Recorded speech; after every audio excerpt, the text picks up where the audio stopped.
A lot of work in the academic arena has been done as it relates to victims in horror films. So much, in fact, that this understanding of horror victims and how they're portrayed as being punished for their transgressions has reached a popular consciousness through self-referential horror. A keen knowledge of who will die and in which order does not create tediousness among horror fans, far from it. The deaths of the victims become ritualized, and each death is both expected and anticipated. Much has been made of the fact that these victims, particularly in the slasher variety of horror, are more often women than men. In the introduction to seminal work Men, Women, and Chainsaws, Gender in the Modern Horror Film, Carol J. Clover writes, "The functions of monster and hero are far more frequently represented by males, and the function of victim far more garishly by females. This is mostly true, but there is some worth in examining the monsters in horror films that are women, or who display feminine traits, or that which reminds us of women." Laura Mulvey, in Visual Pleasure and Narrative Cinema, famously maintained that the cinematic gaze, constitutive of primary identification, is not gender-free. It's structured by male or masculine perceptions. With this in mind, a cinematic monster who is also a woman or displays feminine traits is constructed in a patriarchal discourse which reveals a lot about male desires and male fears, but also tells us very little about desires and fears of other genders. Barbara Creed, writer of The Monstrous-Feminine, and a major influence on this work, believed that because of what we can glean about gender attitudes from this feminine horror in film, there must be some value in analysis. Human societies invariably have a conception of what is monstrous about the feminine, about what it is about a woman that is shocking. Classical mythology is populated with gendered monsters. The difference of female sexuality is portrayed as a difference which is grounded in monstrousness. Although folklorists, mythologists, and classical literature professors prefer to disown horror movies as products too mediated by profit to be seen as having anything to do with folklore and myths of antiquity, the truth is that horror bears a lot of resemblance to old myths. A fixed set of tale types that generate an endless stream of what are, in effect, variations, sequels, remakes, and ripoffs. These myths suggest that fear of women and therefore inevitable subjugation of them comes from a combination of allure and repulsion. The reasons why the horror feminine terrifies her audience are quite different from the reasons why, say, Jason Voorhees horrifies his audience. It's not simply a gender swap. The feminine horror movie monster is defined in terms of her gender and sexuality. Jason hunts his victims because of a perceived slight against himself when he was a child that resulted in his drowning. Subsequent sequels make his motivations less and less clear. Mrs. Voorhees' motivation, however, is maternal. Her rage is not her own. It's gendered because it's related entirely to her being a mother and a psychotic desire to extend her motherhood even beyond Jason's grave by taking revenge on his behalf.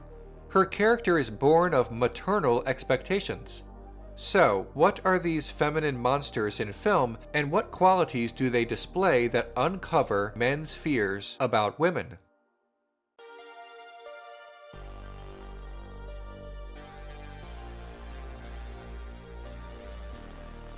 If there's one villainous archetype that is almost exclusively female, it is that of the witch. Joseph Campbell, professor of literature and famous for his work on comparative mythology, argued that women were ascribed magical power before men because of their ability to create new life. The church has long since changed our perception of witches as agents of the devil, but prior to all of this, magical women were seen, at least in some cultures, as healers, practitioners of medicine. When witchcraft was deemed heresy in the 14th century, the services witches had previously performed were reimagined not only as crimes but as abominations, particularly midwifery. The crime that ensured that witches would be burnt at the stake was collaborating with the devil, and since that is logically impossible, all witches burned at the stake for this crime were historically innocent. Witches' alleged crimes were gendered. This is because witches were accused, among other things, of having sex with the devil, causing male impotence, causing the penis to disappear, and stealing men's penises. Horror movies almost always portray witchcraft in the post-14th century incarnation, malevolent and diabolical. Emphasis in these films tend to be on the hunt for the witch, or from the perspective of the male leader of the witch hunt, like in Black Sunday from 1960 and Burn Witch Burn from 1962. Witch hunting has some historical roots. In the 15th century, an inquisitor's manual for witch prosecution called the Malleus Maleficarum was commissioned by the Catholic Church. It was used for centuries to prosecute and execute women under dubious claims. In some horror films, the supernatural is linked to the reproductive system. In the 1976 Stephen King adaptation Carrie, a woman with supernatural powers receives her gift, or curse, at the onset of her first menstruation. Carrie provides a strong example of woman as both a witch and menstrual monster, novel among others of her kind due to her sympathetic portrayal. Blood takes a variety of forms in the film: pig's blood, the blood of death when Carrie goes on her rampage, and the blood of sin itself. The blood between mother and daughter joins them together, proving that women also participate in both patriarchy and mythological propaganda against women. Carrie's mother claims that female sexuality is inherently evil and responsible for the biblical fall from grace. To the film's credit, it does portray the witch archetype with some empathy. This is Carrie's story, after all, not the story of witch hunters. Barbara Creed, however, argues that the ambiguity of the blood poses a problem. Part of the problem with Carrie is that it plays on the debased meaning of woman's/pig's blood in order to horrify modern audiences. In so doing, it also perpetuates negative views about women and menstruation. The analogy drawn between women and pigs is also central to the film's discourse on the abject. Carrie/woman is monstrous because she bleeds like a stuck pig, as the saying goes, but the meaning of the pig's blood is ambiguous. By associating Carrie's supernatural powers with blood, the film draws on superstitious notions of the terrifying powers of menstrual blood.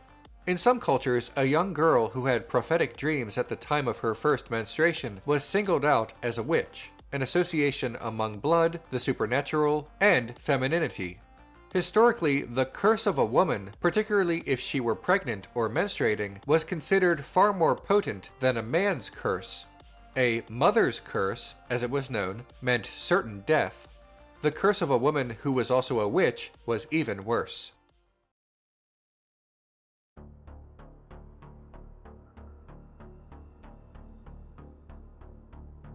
Castration anxiety can refer to being castrated literally or symbolically. In the literal sense, it's the fear of being physically emasculated. In the metaphorical sense, it's the idea of a man feeling insignificant or the worry that he is not conforming properly to male expectations. These gender expectations create an irrational fear in which the man may go to extreme lengths to save his pride. Sigmund Freud famously linked man's fear of woman to a childish belief that the mother is castrated. Yes, in his mind, the woman has a penis, in spite of everything, but this penis is no longer the same as it was before. Something else has taken its place, has been appointed its substitute, as it were, and now inherits the interest which was formerly directed to its predecessor. Probably no male human being is spared the fright of castration at the sight of a female genital. The myth of the vagina dentata appears in a variety of cultures throughout history. The myth is that women are shocking because their vaginas have teeth, and that these women must be tamed, usually by a male figure, before intercourse. Horror famously deconstructed this myth in the 2007 film Teeth. In the 1960 film Psycho, Norman Bates is metaphorically castrated by his domineering mother, herself a gendered villain much like Mrs. Voorhees. The rage of the original antagonist from Friday the 13th only exists due to her son, but in Psycho, the mother persona only exists within Norman. In both cases, they are inextricably linked. Psycho, as well as other horror films like The Fiend, The House That Screamed, and Mother's Day, all represent the psychotic killer son as the product of an overbearing mother. Norman himself is affable. It is Mother who is the murderer. Norman also shows signs of what were believed at the time to be homosexual traits. Wrong-headed ideas of the 50s and 60s about homosexual men coming from close relationships with their mothers, a mistaken belief that had its roots in the writings of Dr. Freud. That is meant to create a kind of gay panic for the audience. In Psycho, Norman has been metaphorically castrated by his mother, the result of which is a feminine man who takes on feminine traits. Norman is threatened both physically and psychologically by the maternal figure. One could argue that Norman's desire to become the mother is motivated not by love or longing to see his mother again, but by his own fear. He wants to become the mother in order to prevent his own castration. To castrate rather than to be castrated. In the beginning of the film, Marion meets with her lover, Sam. Marion says that she would like them to meet at her place with her mother's picture on the mantle. Sam says, "And after the steak, do we send sister to the movies, turn mama's picture to the wall?" Mother is the embodiment of respectability. Ever watchful. Judging Sam. Judging men. Later in the film, Norman hints that Mother is always watching, and her silent judgment is presented as the impetus for Norman's murders. Although the most famous death in the film is that of a woman, Psycho plays far more on a deeper fear among men.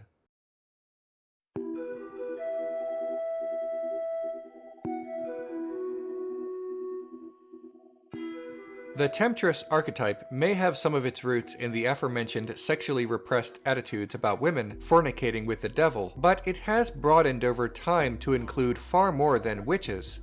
Women, or feminine-coded beings that have both seduced men and tricked men into believing they are ordinary human women. The temptress's motivation is to kill men, to eat men, or to castrate men. Although Dracula is easily the most famous vampire in both literature and film, the next most persistent archetype is that of the female vampire, often represented as a creature whose sexuality is merely a weapon in which to ensnare men. In Bram Stoker's Dracula, Harker is seduced by 3 of Dracula's brides in order to eat him until they are prevented by Dracula himself. In the sci-fi horror film Species, the alien wants a baby. To accomplish this, she lures men in with the promise of sex, but with the real goal of a pregnancy. Among men, there is a common belief that for women, sex is a weapon. Women only want sex for reproduction, thereby tying the man to herself for life. Or the woman only wants sex as a means in which to earn the favor or approval of the man. Obviously, this disregards the simple notion that the woman wants sex for the same reason that the man wants sex. Because they're sexual creatures, and they desire it. Some men would sooner believe in a sex alien than a woman who has a healthy sexual appetite. For those who do believe women have this appetite, it is often seen as a negative. The temptress archetype has a lot of history, dating back as far as, or perhaps even further than, the sirens from the Odyssey and Greek mythology in general. Fast forward a couple thousand years and the variations on the same theme remain. Women as manipulators whose sexuality exists only as a weapon against men and for some secondary motivation. They do not enjoy exploring their own sexuality, because to the male writers and presumed male audience, such exploration and such enjoyment either cannot exist at all or cannot exist outside of the aegis of men. According to a paper by psychologists Roy F. Baumeister and Jean M. Twenge, the suppression of female sexuality can be regarded as one of the most remarkable psychological inventions in Western cultural history. The sex drive of the human female is naturally and innately stronger than that of the male, and it once posed a powerfully destabilizing threat to the possibility of social order. For civilized society to develop, it was allegedly necessary or at least helpful for female sexuality to be stifled. These images of women as monsters whose powers are closely related to their gender and sexuality are widespread in contemporary horror. They frighten us in a primordial way, but once understood as tools that were born of pervasive patriarchal attitudes, they should frighten us in another way altogether. Hi everyone, thanks for watching my episode on the feminine horror. Make sure to like, share, and subscribe, and make sure to also hit that notification bell next to the subscribe button so that you never miss an episode.